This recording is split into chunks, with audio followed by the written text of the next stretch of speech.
Mes enfants, écoutez avec une attention profonde, car ce qui est révélé en cet instant n'est ni ordinaire, ni négligeable. 5 nations ont été désignées, 3 situées en Amérique et 2 en Europe, et appelées par la Sainte Vierge elle-même comme des refuges au milieu des ténèbres qui approchent. Ces noms ont été consignés dans la nuit du 9 février par une âme qui ne trouve plus de repos. Ce qui a été révélé sur l'une de ces nations est si inattendu, même pour les plus fidèles, que c'est précisément la raison pour laquelle vous êtes ici ce soir. Ne voyez pas cela comme une coïncidence, car le temps est plus proche que beaucoup ne l'imaginent. Comme petit merci de nous rejoindre aujourd'hui, nous offrons un moment de bénédiction partagée.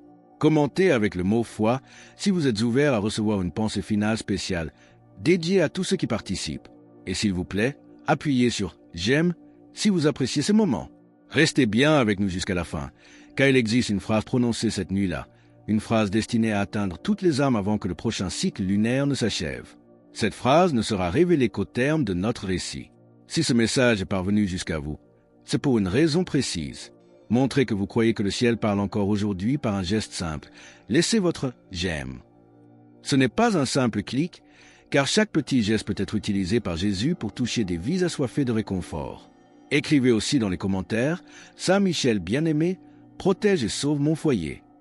Observez les conflits qui se multiplient, les économies fragiles et ce silence étrange qui envahit les églises. La Mère de Dieu nous avait déjà avertis, parlant de conséquences graves si l'humanité ne revenait pas à Dieu.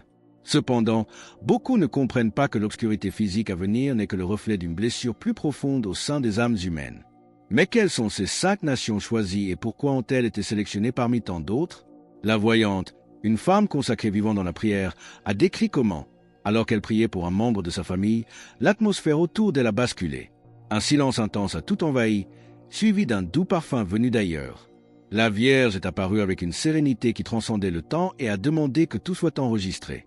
Elle a décrit une obscurité réelle et non symbolique qui touchera la terre de manière concrète, commençant par les régions où la foi était autrefois puissante. Elle a parlé de jours où le ciel ne s'ouvrirait pas, d'un vent à l'odeur métallique et de villes plongées dans un silence absolu. C'est alors qu'est tombée la révélation sur les 5 nations. Pour nous aider à rester attentifs à ces signes, si vous trouvez de la valeur dans ce message, pensez à cliquer sur « J'aime » et à vous abonner pour rejoindre notre communauté. Ces nations n'ont pas été choisies pour leur mérite politique ou leur puissance humaine, mais parce qu'elles abritent un petit reste. Des âmes fidèles qui s'agenouillent encore, reconnaissent leurs péchés et font confiance à l'amour maternel. Ce sont elles qui soutiennent l'espoir quand tout semble perdu. C'est par leur prière que la protection s'étend sur ces terres et que l'obscurité ne progresse pas totalement. Cette révélation fait écho à des messages très anciens parlant de lieux de refuge d'où surgira la restauration.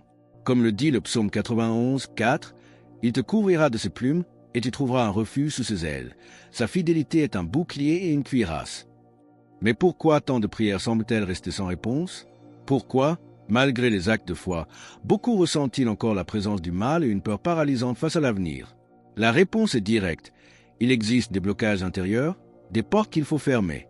La véritable bataille ne commence pas à l'extérieur, mais au sein de chaque âme. Beaucoup cherchent une protection physique sans d'abord chercher la transformation intérieure. Ce message n'est pas seulement un avertissement, c'est une invitation urgente à s'éveiller et à fortifier sa foi. Car ce qui approche ne sera pas affronté avec des mots, mais avec une foi vivante et inébranlable. La Vierge nous parle avec la gravité d'une mère qui voit au-delà des apparences. Une obscurité s'approche, non seulement dans les cieux, mais aussi dans les cœurs, où beaucoup risquent de s'égarer faute d'ancrage. Comprenez que cette obscurité ne vient pas uniquement comme une punition, mais comme un appel à la conversion et à un retour sincère vers Dieu. Combien d'entre nous marchent distraits, absorbés par les choses du monde, oubliant la vie éternelle? Combien ont laissé leur foi refroidir, permettant à l'indifférence de prendre la place de la grâce? Comme il est écrit dans Ésaïe 60, 2. « Voici, les ténèbres couvrent la terre et l'obscurité les peuples, mais sur toi l'Éternel se lève, sur toi sa gloire apparaît. » Pour rejoindre notre communauté et ne manquer aucune histoire inspirante, pensez à cliquer sur « J'aime » et à vous abonner. Ceux qui sont enracinés dans l'amour du Christ ne seront pas consumés. Mais que se passera-t-il lorsque cette obscurité deviendra si dense que les hommes ne distingueront plus le bien du mal, ni la vérité de l'illusion? Le temps vient où l'obscurité ne sera plus seulement une absence de lumière physique, mais un obscurcissement des consciences. Dans ce climat, beaucoup se perdront non pas faute d'avoir été prévenus, mais parce qu'ils auront fermé leur cœur à l'appel du ciel. Voyez comment le monde s'est éloigné du chemin de la vie. Le manque de prière et la quête de sécurités éphémères rendent les âmes fragiles. Lorsque les fondations sont instables, le poids du désespoir devient insupportable. Pour nous aider à rester ancrés dans la vérité, si vous ressentez le besoin de protéger votre foyer, pensez à cliquer sur « J'aime » et à vous abonner pour rejoindre notre communauté.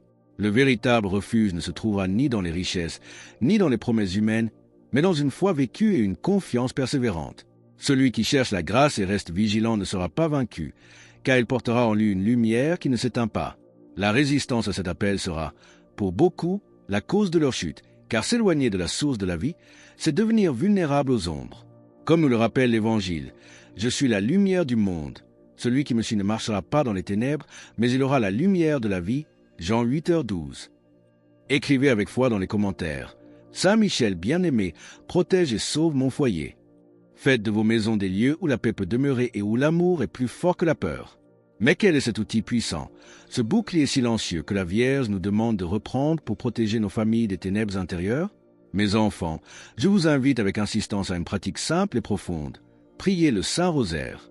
Ne le voyez pas comme un fardeau ou une habitude vide, mais comme un chemin vivant qui vous mène à la protection et à la paix. Chaque « Je vous salue Marie » prononcé avec sincérité revêt votre âme d'une force que le monde ne peut offrir. Chaque grain du chapelet est un pas qui vous éloigne de l'obscurité. C'est un bouclier silencieux, une défense qui s'élève autour de vous et en vous, vous fortifiant contre tout ce qui tente de vous détourner du bien.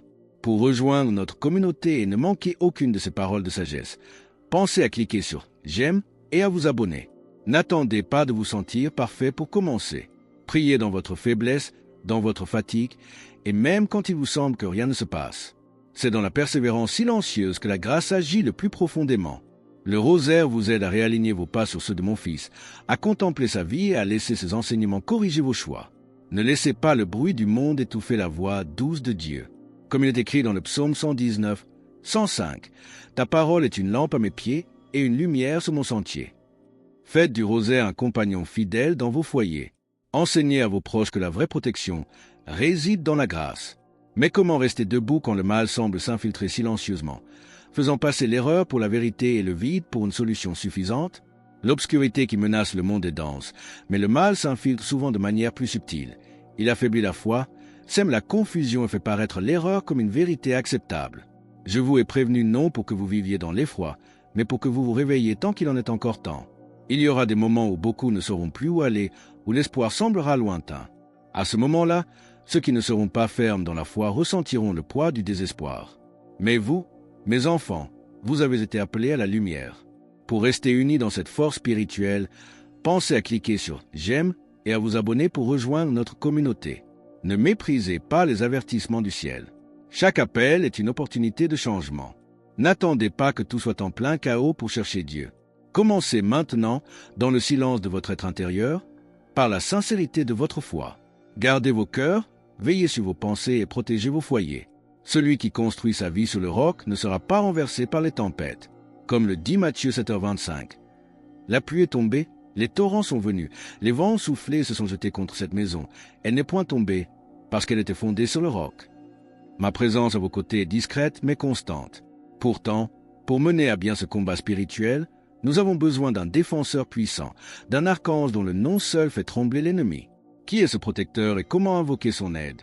Dans ces temps où tant de voix cherchent à égarer le cœur humain, je vous invite à lever les yeux vers le ciel et à solliciter l'aide de celui qui combat fidèlement aux côtés de Dieu. Tournez-vous avec confiance vers Saint Michel Archange, car sa mission est de défendre, protéger et soutenir ceux qui souhaitent demeurer dans la lumière. Priez Saint Michel, non pas comme ceux qui répètent des mots vides, mais comme ceux qui crient avec leur cœur. Il existe des batailles invisibles, des luttes qui se déroulent dans le silence de l'âme, et c'est souvent là que l'ennemi tente d'agir avec le plus de force pour semer le découragement. Ne permettez pas à ces attaques de trouver un espace en vous. Lorsque le cœur se ferme à Dieu, il devient vulnérable aux illusions du monde. Saint Michel est une aide puissante, un gardien qui combat pour ceux qui se tournent vers lui avec foi. Préparez-vous par la vigilance et la confiance absolue, car ce n'est pas par la force humaine que vous vaincrez, mais par la grâce qui vient du ciel. Comme le proclame l'Apocalypse 12h7. Eut lieu alors un combat dans le ciel. Michel et ses anges combattirent le dragon. Restez unis à Dieu et ne laissez pas le mal trouver une place dans vos vies. Comme promis au commencement, voici la phrase que la Sainte Vierge a demandé de graver dans chaque âme avant que la prochaine lune ne complète son cycle. La lumière de mon Fils sera le seul chemin pour ceux qui ne veulent pas se perdre dans l'ombre de leur propre orgueil. Méditez ces mots car ils sont votre boussole. Alors que nous concluons ce message de vigilance et de protection divine, nous vous invitons à sceller votre engagement. Commentez « Jésus est roi ci-dessous » pour affirmer cette vérité avec nous. Et ne vous arrêtez pas en si bon chemin. Cliquez sur la vidéo qui apparaît maintenant sur votre écran, car elle contient une révélation spécifique que la Vierge a laissée pour ceux qui, comme vous, ont eu le courage d'écouter jusqu'à la fin. Cliquez maintenant, elle a encore beaucoup à vous dire.